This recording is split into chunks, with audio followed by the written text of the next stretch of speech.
लखनवी अंदाज पाठ 3 यशपाल द्वारा रचित। इस कहानी में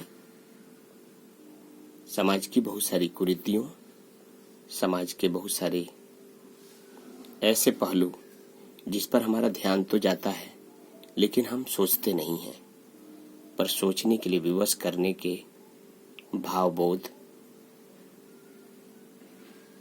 इस कहानी में दिए गए हैं।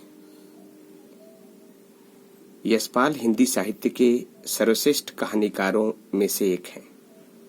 अब तक इनके अनेकानेक कहानी संग्रह प्रकाशित हो चुके हैं, जो कि भाव पक्ष व शिल्प पक्ष के दृष्टिकोण से काफी उच्च कोटि के हैं।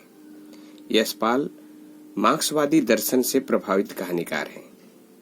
इनकी कहानियों में यथार्थवादी परंपरा का अनुकरण किया गया है। उन्होंने समाज में व्याप्त कुरीतियों पर जमकर प्रहार किया है, जो कि सराहनीय है। लखनवी अंदाज उसी का एक उदाहरण है। प्रस्तुत कहानी के माध्यम से लेखक यशपाल ने यह सिद्ध करना चाहा है कि बिना विचार, कथ्य और पात्रों के भी कहानी लिखी जा सकती है।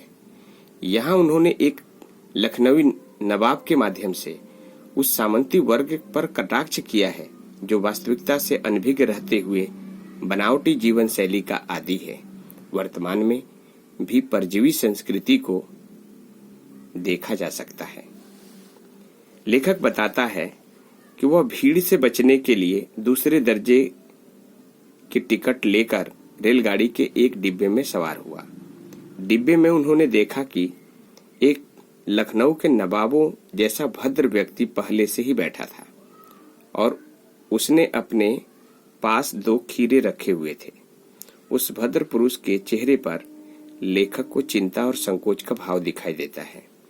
नवाब साहब में सहयात्री मिलने की उत्सुकता न देखकर लेखक सामने की बर्थ पर बैठ गया। खाली समय में वे कल्पना करने का काम करते थे, इसलिए नवाब साहब के संकोच और असुविधा के विषय में सोचने लगे। उन्होंने अनुमान लगाया कि नवाब साहब के अकेले की यात्रा करने के उद्देश्य से दूसरे दर्जे का टिकट खरीदा होगा। सफर काटने के लिए खीरे खरीदे होंगे, लेकिन लेखक को देखकर शायद वह संकोच में पड़ गए। इन्हीं बातों को लेकर के मन में बहुत सारी उधेड़ बुन चल रही होती है, जिसको स्पष्ट रूप से जान लेने का प्रयास करते हैं।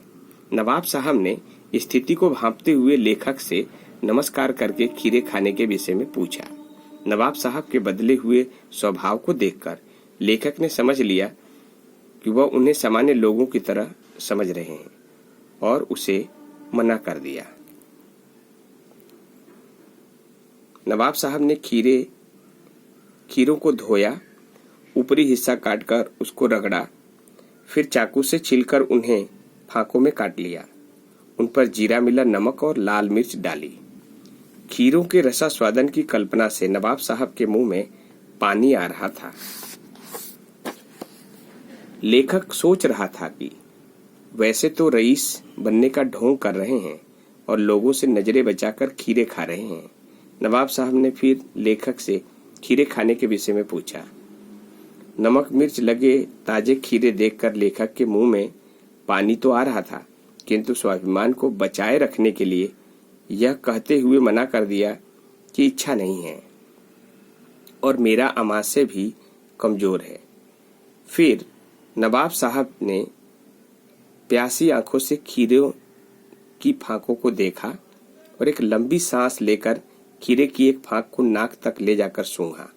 स्वाद का आनंद लेकर और मुंह में आए पानी को पीकर फांक को खिड़की से बाहर फेंक दिया।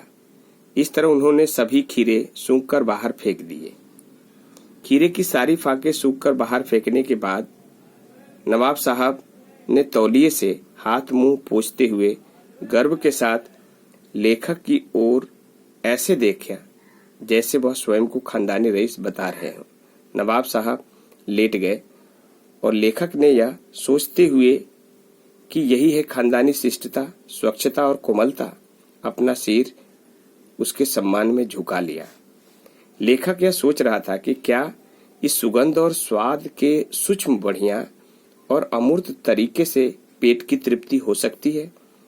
तभी नवाब साहब ने भरे पेट जैसी डकार ली और लेखक से कहा कि खीरा स्वादिष्ट तो होता है, किंतु अमाशय के लिए भारी होता है।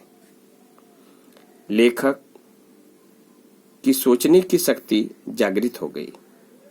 उसे नवाब साहब एक नई कहानी का लेखक प्रतीत हुआ।